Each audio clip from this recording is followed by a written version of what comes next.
You do not want the stress from other people trying to push you into unwanted tests and interventions. Stress is a killer of oxytocin. Stress blocks oxytocin receptors in your uterus.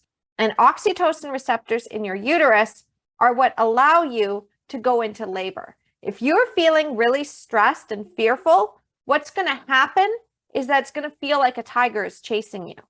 And if you feel like a tiger is chasing you, if this was happening in the wild, what would happen is that your body would shut down labor process. This is what happens to mammals. If mammals feel threatened, they're not going to continue to birth because it's not safe to birth in that moment. So you don't want that stress. In order to protect yourself from that stress, you need to have the 5 pillars of empowerment. So what are the 5 pillars? You need to have the right mindset. You need to know that you're in charge. You need to get past your fears, and you need to be able to keep yourself in a positive frame of mind, not feeling that something's going to go wrong. You need to have the right education.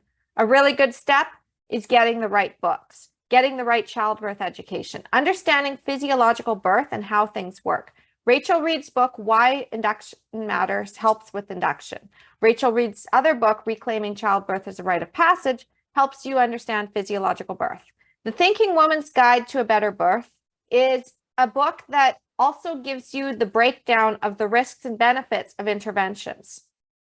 So these 3 books alone will help you to figure out whether or not you want to change your birth plan, how to create your birth plan. And of course, my new book, Your Empowered Birth, will also walk you through the practical steps that you can take in planning a birth so you can get the birth you want without having to fight, beg, or compromise. So when you're dealing with the right education and you have the right education, when you have the right education, what happens is that then you can create the right environment. You can recognize how oxytocin works in your body and what you can do to avoid stress. So you need to create the right environment around you, the right learning environment, the right birthing environment, and the right physical environment that you need as you continue your pregnancy in order to stay calm. The next one is that you need to have the right facilitators. You need to have the right childbirth educator. You need to have the right doula, and you need to have the right care provider.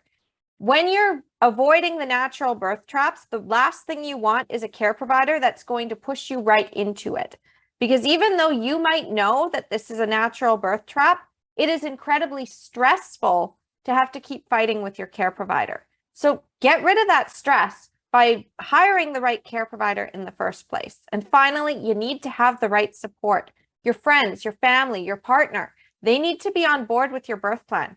If they're the ones that are asking you, well, how dilated are you? Or saying stuff about due dates, or suggesting that your baby is going to be too big or too small, and they're freaking out and they're worrying you, then that's not going to help you. If you want to know more about the 20 traps, go to www.empoweringmomsbirth.com/store. Okay, so again, that's www.empoweringmomsbirth.com/store. Guide that you want is the 20 traps guide.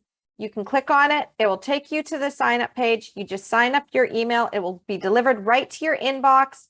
And then you'll get some additional tips from me as well. Okay, and I will see you next week. Talk to you soon.